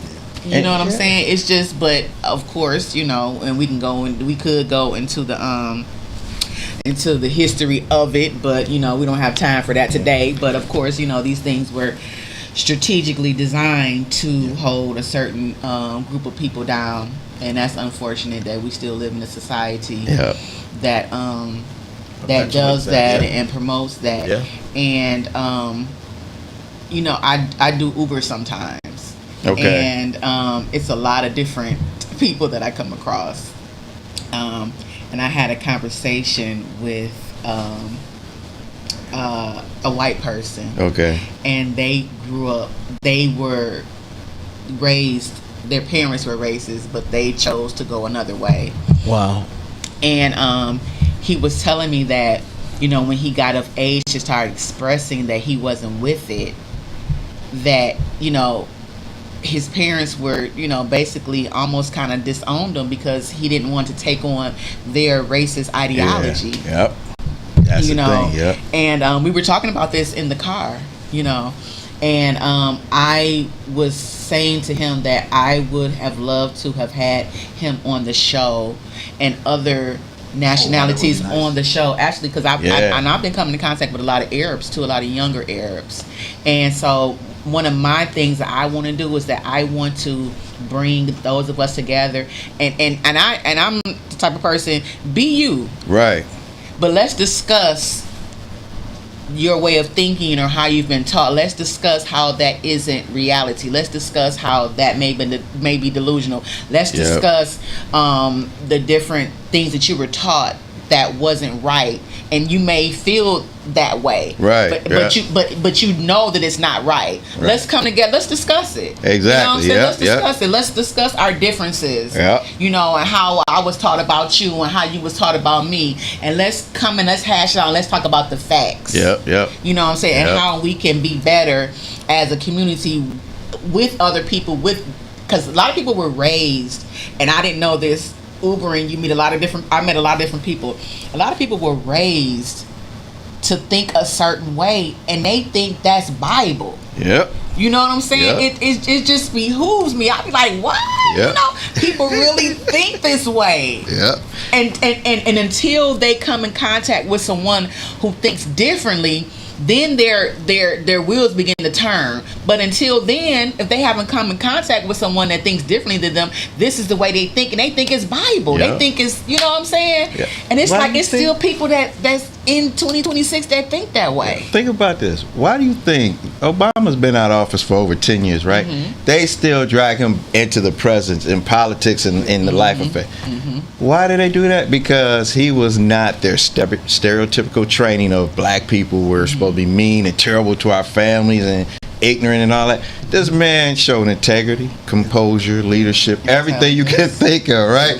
And it bothers them, and it still bothers them to this very day. So they bring up stuff that has nothing to do with this man to try to figure out how do we taint black people. That man was their image. That man was their leader. That man showed a different side of the truth about us as black culture. Mm-hmm. And it bothers them. And the other thing I want to say is this, like with racist people, sometimes when I get into a conversation with them and they talk about how they're religious and spiritual and Christians, and I always tell them, so why are you trying to get to heaven? Because it's going to be black folks up there, Asian folks up there. I'll run the whole gamut down. Right. I say, so it's just like here on earth, but it's going to be in heaven for all the ones who did good and right that made it to heaven.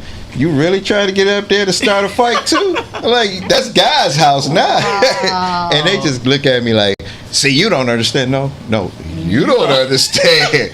You're on your way to heaven trying to get there to see some Asian people to be mad at, some black folks to be angry at. Like, dude, make it make sense before you even get there. It doesn't. Oh, my goodness. We can go on and on and on about this society. I was actually supposed to do a little dissertation on Mr. Wells today.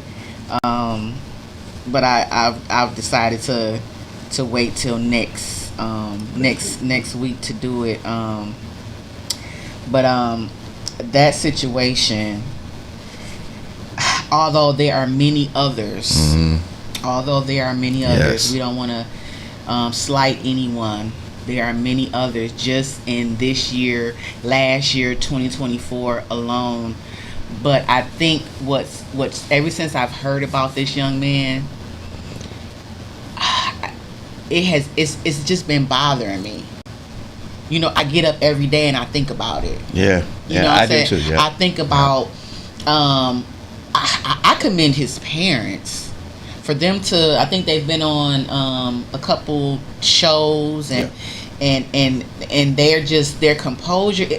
I couldn't do it. It couldn't be me. Yeah, I'm trying to figure out how they say so strong with no takeaway from the lawyer they have now. This brother, you know, he's always in these more high profile of us, right? He posts every day about it. Yeah, but it's just that, you know, I'm still waiting. The last one he did, I'm still waiting because the family there said they're still waiting for the answers of what happened to their child. And I can't remember his name, forgive me, but I'll post him on my Facebook when I figure out the name of the kid.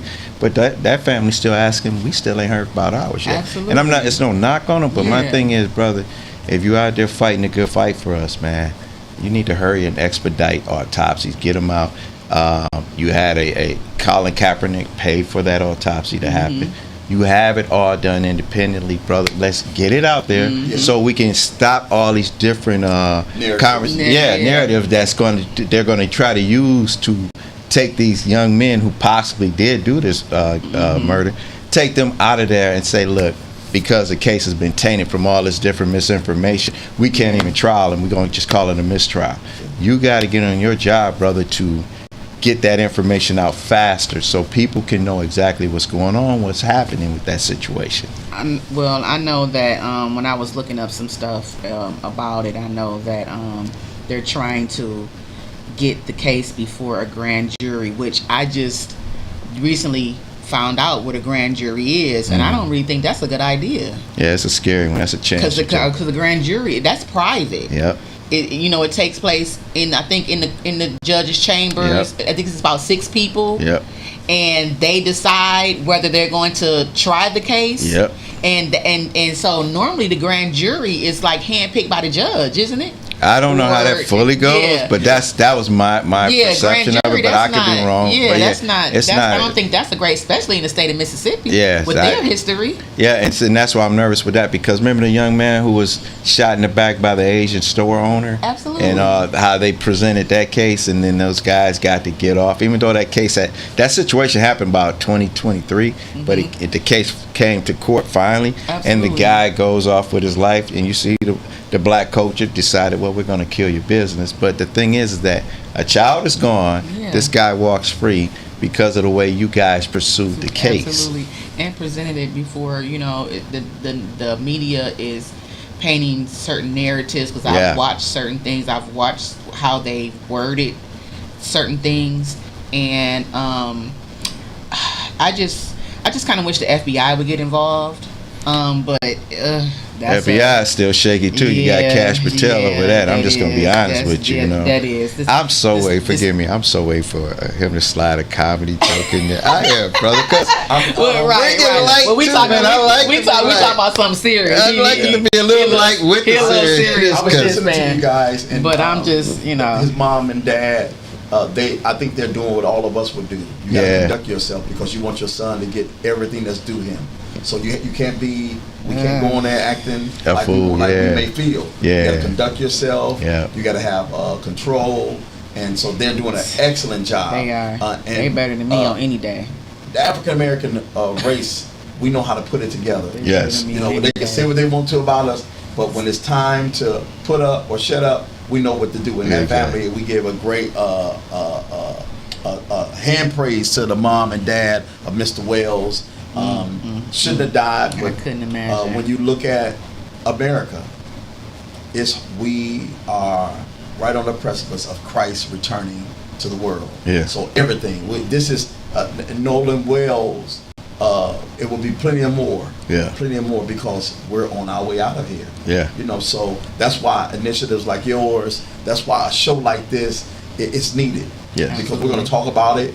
We'll have some light moments, but at the end of the day, that young man lost his life. Yes. Because of his complexion. Yeah. And somebody, anybody on that, it was a lot of people on that island that day. Somebody knows something. Somebody saw something. And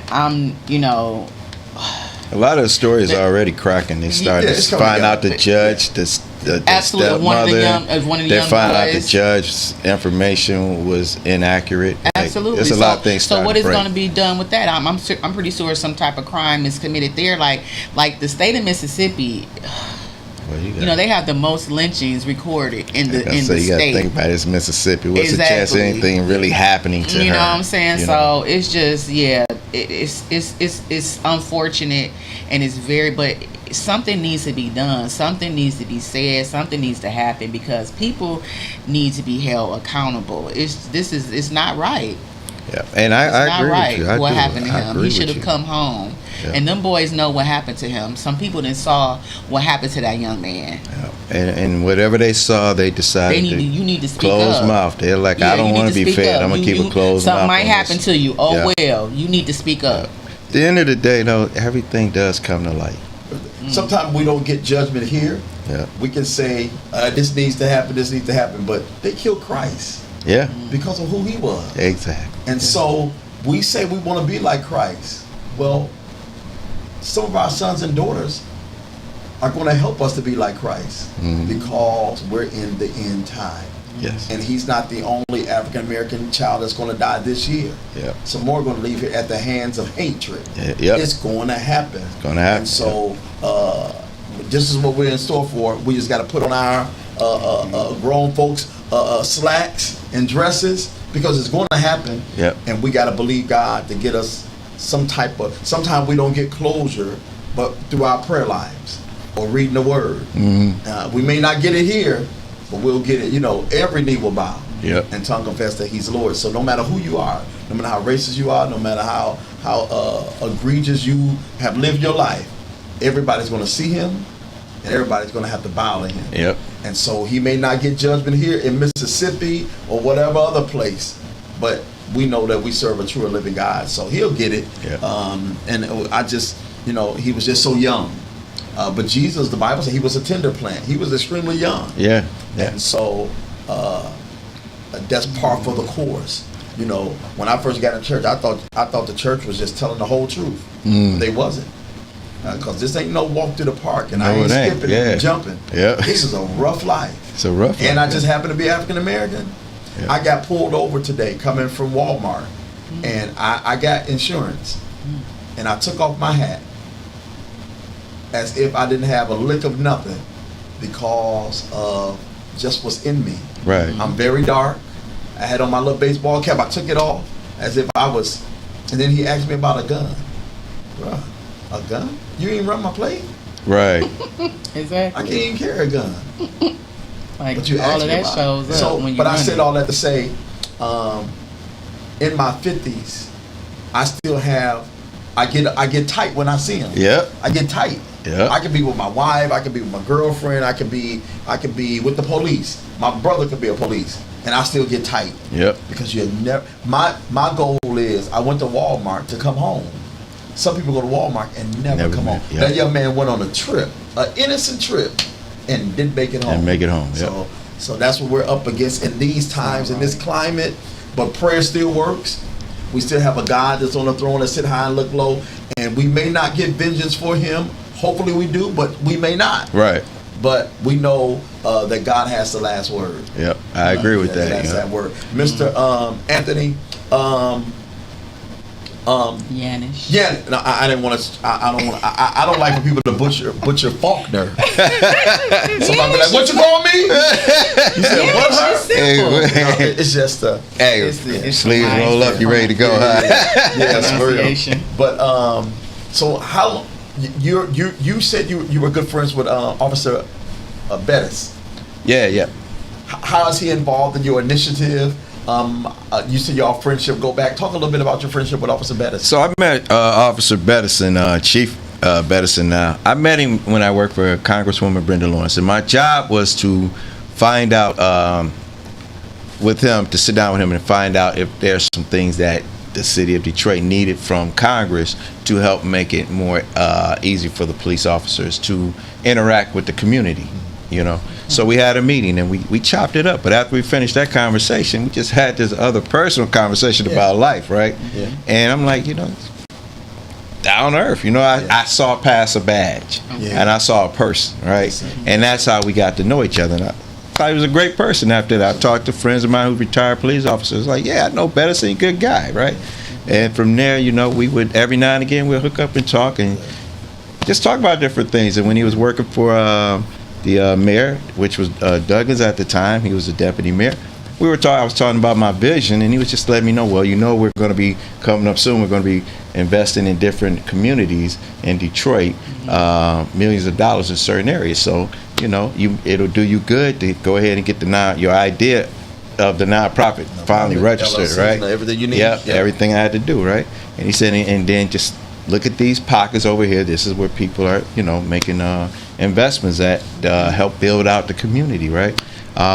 So it was just conversation of like what they're trying to do with the vision, right? Okay. And then now you see Mayor Sheffield is doing the same thing. So the goal is to try to get access to some of that to build this out where we don't make the money off of it. It just helps the people out, you know? So whatever we can do to be a part of it, like I said, my goal isn't to be rich.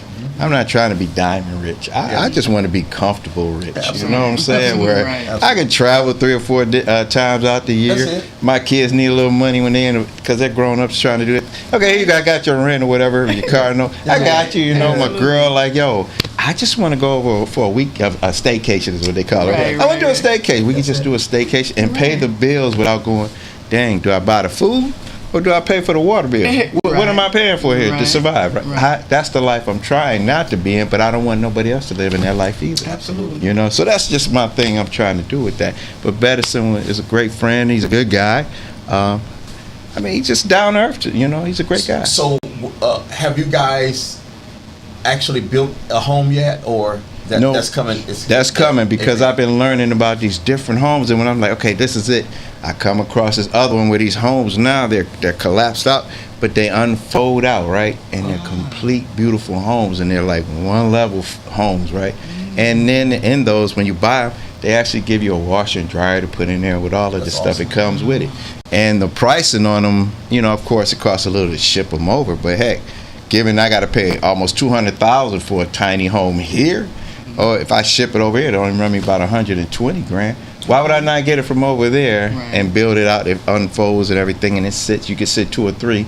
The goal is to have, you know, a community of homes sitting around each other and just building them out in pockets. So now, Mr. Anthony, when you, we want you to make, we got a contract. Faulkner Faith and Friends has a contract. Okay. It's a verbal contract, but we also can make it tangible on paper. Okay. When you get your first home, or your first 3, or your first 5. Can you invite us to come to the ribbon cutting, Faulkner Faith and Friends show? Man, you have my word. I'm gonna shake your hand. Yes, sir. We're gonna be there. God's word our word is bond. And we want to just say on behalf of the show and Detroit Courageous, you are a jewel and an asset to community. Don't forget for people to have homes. For people to have a home. My mother, we migrated here from the South in the 70s. And all she wanted was a brick home for her children. Yeah. And she did it. Don't forget. And, you know, so I know what the importance of having, and she had 9 children. Yeah. So, you know, that's a blessing. It is. That was my dad's goal, to get my mom and us in the brick Life home. Ain't No Fairy Tale. Tell us where we can buy it. You can get this at Amazon right now. It used to be at Books Buy also, but right now it's at Amazon, and I am looking for another outlet. If people want to send, I'm Anthony Yanish on Facebook, Instagram, and TikTok.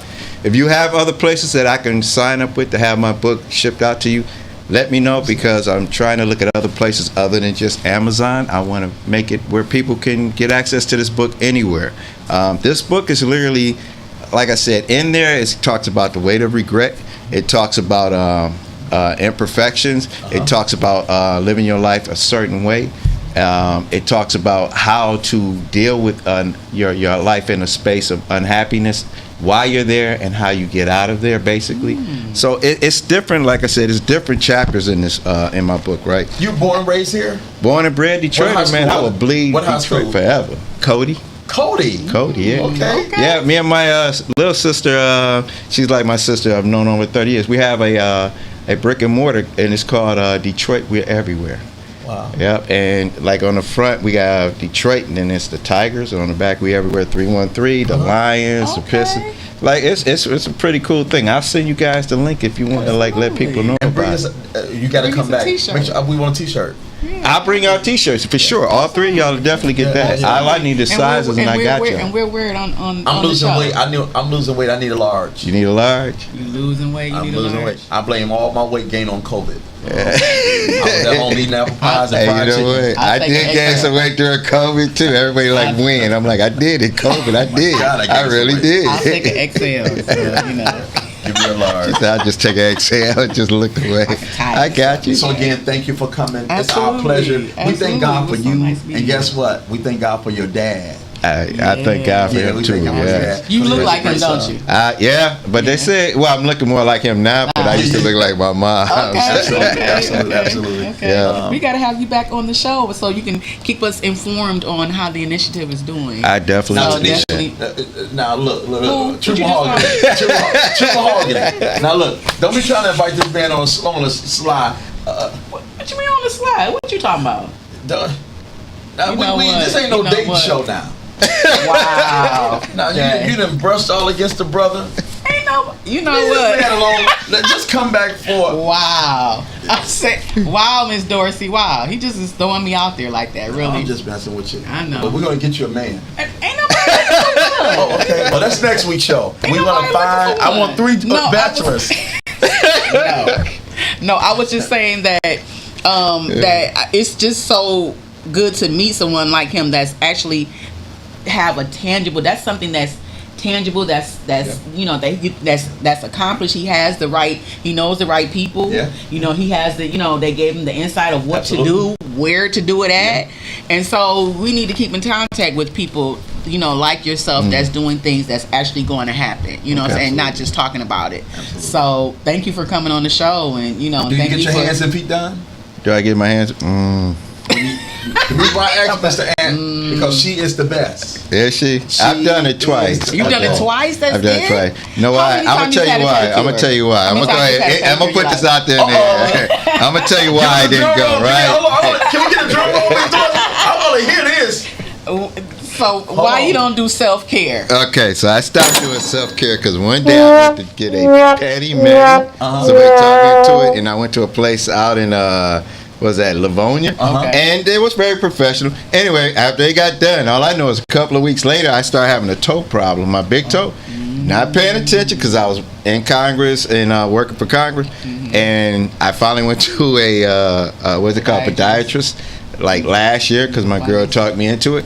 I go and had him look at it. I had like this fungal thing. It was so much. It almost got to the end of my toe. And he told me because it didn't get there, we could save your whole toenail, right? I stopped going because I started seeing that happen. I'm like, yeah, I was better off doing it myself. I never had this problem, and it was from that. So I stayed away from that because I don't know what people doing with their tools. You know? Just like when I get my tattoos, I watch them with them tools. Yeah, understandable. When I went to her my first time, they cut off my pinky toe. I still got my pinky toe. No, you know what? You know what I thought about Harlem Nights? You gonna shoot off my pinky toe. I thought about Harlem Nights. Now on that picture right there, you look like one of the barges. Oh, damn. Are you related to the barge? No. And they told me that. Yep. But I got a great DeBarge story. This is Anthony DeBarge, brother. I got a great DeBarge Oh, let us hear it story. before we go off. When I was in high school, they were out, with all this love and all that. Remember Kingsway? Yes. All right, so they was in Kingsway. Way. Yes. So they was there, right, doing signings, right? And I went with some friends of mine, and I'll never forget. His name was Victor Gibbons, great guy, wonderful guy. Went on to have a great wife and life and all that. Anyway, so we're young, and I had that long hair. I had the little perm, and I ain't gonna lie with the little long, right? So these chicks kept pulling my hair while I'm in line, and he was like, I got a plan. I'm like, what you finna do? He had me go on that little landing when you go up the stairs to the second floor. On that little landing, he started telling me, this is DeBarge's cousin. And these girls were lining up to give me $1 for a kiss. Like he pimped me out. Goes back to that story early on you two were having, right? He wound up pimping me out. And they thought I was a DeBarge. How many dollars did you get? I don't know, because he had all the money. I'm not lying. That's a smart bro. I didn't get $1 out of that so thing. So you kissed all them girls. Yes. I got to kiss the girl. He's like, well, you got to kiss the girl, but I can't get the money. Wow. But I'm telling you, that's a true story. I was like, bro. Wow. So when I hear that DeBarge thing, I just shake my head like, Lord, not the DeBarge again. That is too funny. That was funny, though. That was fun, though. Hey, being young is a beautiful thing. But you know what? You know what's amazing? To sit up here and say we're 40, 50, and 60. I get to see grades. I never thought I was going to see my grades. I didn't think I was going to make it. People are leaving here at 15, 16. Thank you. They're not even seeing sweet 16 or 20. Thank you. I'm blessed to say that. I tell my nephew when he get ready to fuss about a situation, I tell him, just be thankful you able to fuss about it. And he'll get quiet. You know what, you're right, Uncle. Because think about it. We be in traffic screaming at everybody. There's people paralyzed, coma, or 6 feet under. They can't do none of that. They can't do none of that. So why are you complaining so roughly? There's people who can't even do this. Yeah. Absolutely. You know? Young men who have been shot and paralyzed. I waited on one the other day, and I said, Lord, give me something to say to him. I said, bro, I said, you use your hands to lift your legs and put them on them stirrups. I say, and with that strength, hopefully the God we serve let you walk again. He said, that's my hope. And so, whatever you can see to give somebody a glimmer of hope. He was shot, and now he's paralyzed, and he got his car, situated so he can still drive. But I just saw a young man. He had the little nappy afro, like young people wear it now. We wouldn't have never had our hair nappy. No. We kept our pants creased. Oh, yeah. We kept our, you remember double-breasted shirts? Double-breasted shirts. And our gabs. Yeah. We were sharp. But now it's a whole nother, I love to see the nappy hair because the girls are, girls would have been like, he's his hair nappy. Yeah. But it's just a whole different, but for that young man to be in the restroom, I was waiting on him. He was there for testing, and I looked at him. I said, wow, Lord, give me something to tell him. And I said, with that strength you used it. He said, man, I never looked at it that way. I said, yeah, and, wished him the best and had prayer with him. Yeah. Because it's always something to give. Exactly. You always got something to give, yeah. And that's kindness. My mother said it don't cost you nothing to be nice. Yep. So we have a few minutes left. Want to thank you again for Anthony Yanis to be on the show. And if women are calling, he will not be here next Sunday. I would pimp him out a little bit too. Y'all come on next Sunday, y'all can kiss him, but it's gonna be $20 inflation because Trump is in the White House. And buy the book when you do. Right. Buy the book at Amazon. What I was going to ask you, have you ever thought about autographing some copies? Yeah, in August I'm hoping to get a stack more, and then I'm going to go around and do a book signing. That's my goal. Well, definitely let us know about that. I will, definitely. It was nice meeting you, Mr. It was great meeting you guys. So again, this is Detroit Courageous Radio. This is the Faulkner Favorite Friend Show. Stay tuned for more great interviews and great conversations when we make a Michigan U. We make a Michigan U on this show. That's right. And we talk about all the things Detroit concerning and what's going on in our hearts and our minds. So until next week, we'll be back. I'm True Mahogany. He didn't mention my name. Yeah, this is True Mahogany. How many more minutes I got, Miss Dorsey? What's my name? 3 minutes. This is True Mahogany. What's my name? 1, 2, 3. This is True Mahogany. She's up for Spin Awards for the best co-host ever. Her name is True Mahogany. She went to Specs Howard. I did. And I went to the East Side. I don't know nothing about no radio. I'm getting ready to go back to school. I know LL. My radio, believe it. Like it loud. And don't forget to vote for us on thecineawards.com/vote. Yeah. And if she keep hanging with me, Thank you. I didn't know. if you keep hanging out with me, girl, really, you're gonna be Stella nominated. Is that right? I'll do that. Listen, I can't. If they bring us on the red carpet at the Stellas, I can't wait to interview Kirk Franklin. Because I'm asking him, you know he throw them hands now, right? I saw that video. I'm asking him, about the low cut shirt, like Kurt. Well, Kurt. One thing I can say about Kurt real quick is I think Kurt, you have to watch it when you work out. Kurt, when you work out and you get some muscles, you want people to see him. Because it's showing all that Kurt. Yeah, we don't leave Kurt alone. Kurt is the James Cleveland of our time. He's the James Cleveland. No, not James, but James Cleveland. He throw them knuckles. Listen. I'm Peter. You want to Kurt is all right with me. Kurt ain't trying another cheek.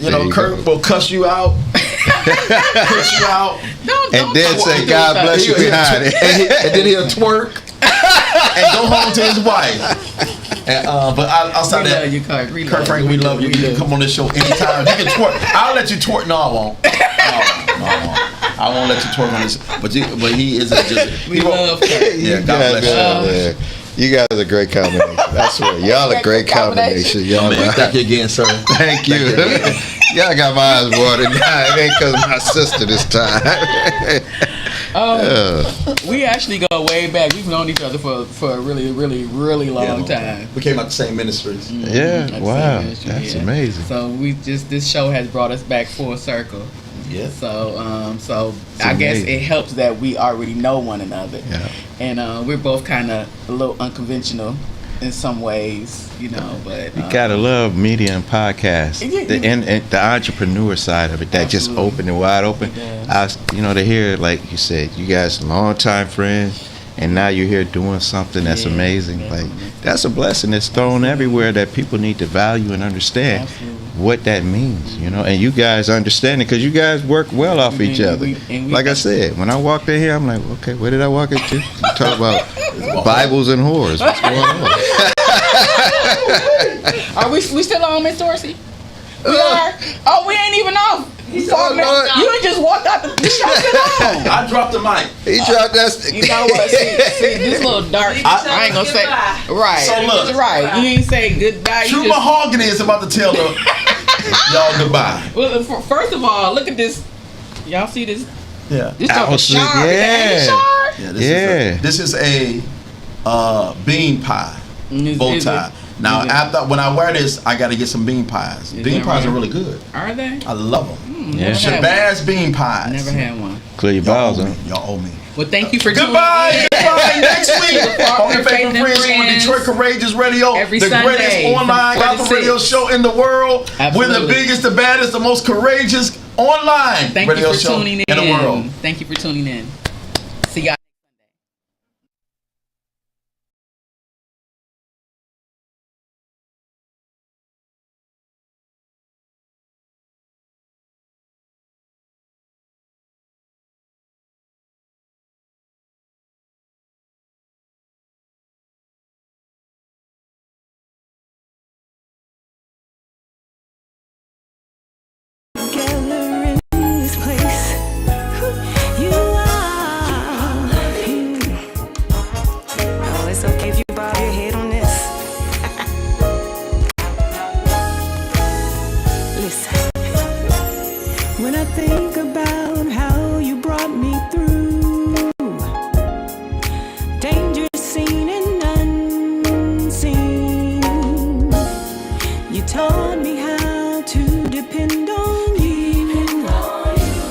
When I don't know what to do, you're worthy.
Your camera roll has all the ingredients.